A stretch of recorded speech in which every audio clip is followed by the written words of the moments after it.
Hello and welcome back to another video. The weather has been so nice lately. It's been really crisp and chilly, and some days it's been kind of rainy and a little gloomy, and that for me is like the perfect opportunity to bring out the baking. So I'm gonna be making these copycat Panera pumpkin muffin tops. I don't have a Panera in my city anymore. Sadly, they took it out.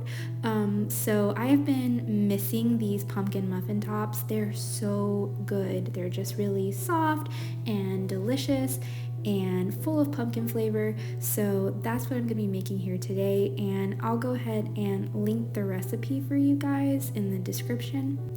But they're pretty simple to make. And I don't know about you guys, but I just love baking.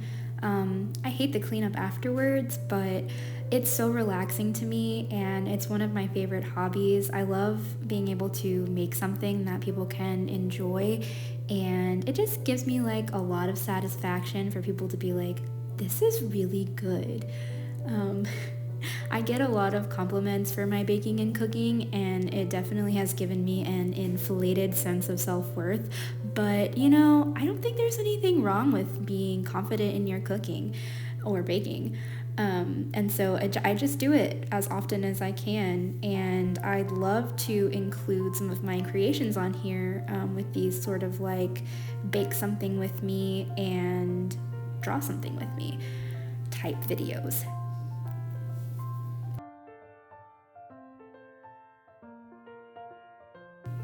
But yeah, in terms of baked goods, these are really simple. It's sort of just like making a muffin batter and then cooking them like cookies.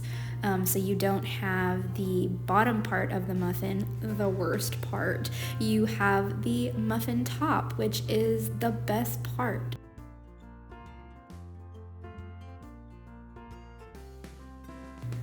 And guys, please be sure that when you're baking, you're wearing the proper footwear and sockwear. It's important.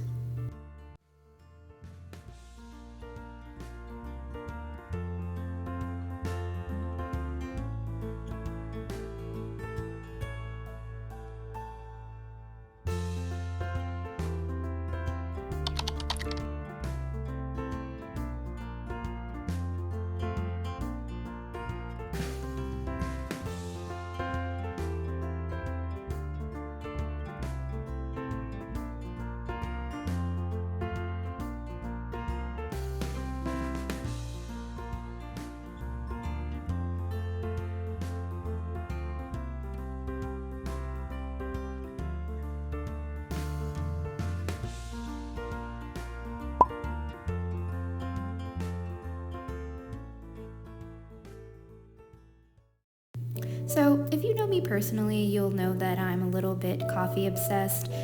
That's the reason for this impromptu coffee montage, but I also wanted to show off this cup that I got that's supposed to change colors when you put cold liquids in it. And if you watch my last video, you'll know that my energy levels were a little high, and that was due to perhaps a quad shot worth of espresso. But you know what they say, guys, less espresso, more depresso. So, you know, we have to have coffee. And I got this perhaps less than brilliant idea to put this little white chocolate pumpkin in here because I see people making these fancy coffees, and I was like, I can do that too. It was nasty, so 0 out of 10, do not recommend. But this cup is really cute. As you can see, it does change colors. It's really a bit less dramatic than I thought it would be, but then my daughter and I sat down and watched a cozy fall/Halloween movie. And what better spooky movie to watch than Coraline? And obviously that inspired me because now I'm going to be doing a Coraline themed sketchbook spread. And I'm planning on including the key, her little squid or octopus plushie, the welcome home cake, the seeing stone, the boring blue boy, and a few other things to tie it all together. And I really wanted to challenge myself by using only a couple of colors. So this is going to be kind of like a more simplistic rendering. In the end, I was really happy with it and its simplicity, and I don't know, I might leave it how it is or go back and add some extra detail later on. So now I'm just rendering this out a little bit more.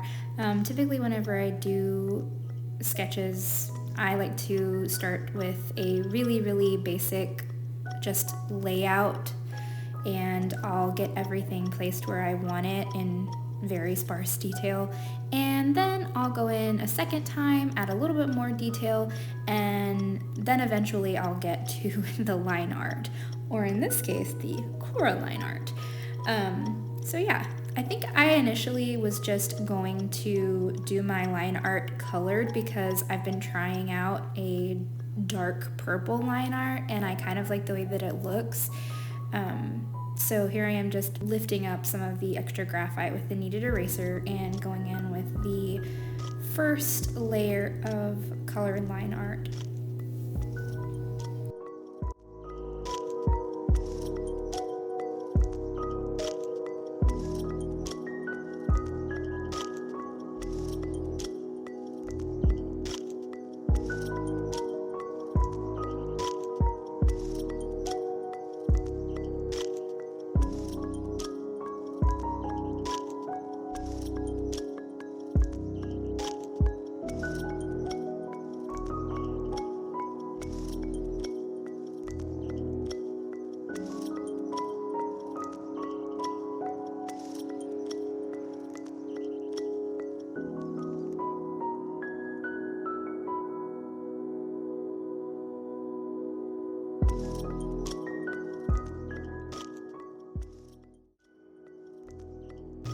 I'm gonna be honest, I never really know how much of this footage to include.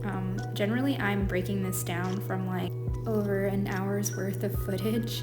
And I try to really condense it down into something that is still giving you like an idea of the process, but also not becoming boring or monotonous.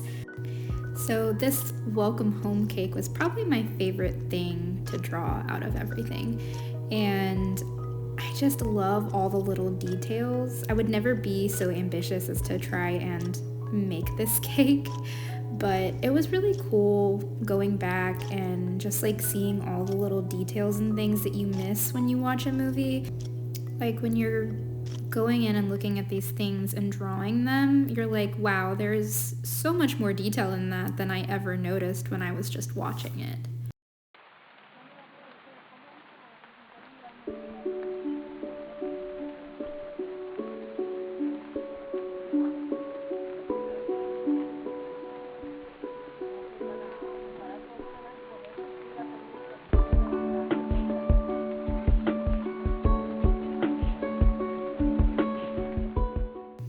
And finally, we're moving on to getting the shading and a little, like adding little pops of color. I was going to initially just do purple only, but then I thought maybe adding in a little bit of blue would be nice. I know that the overall tones in the movie are like blue and gray and purple. Jump scare. But yeah, I just wanted that to translate into the drawing as well.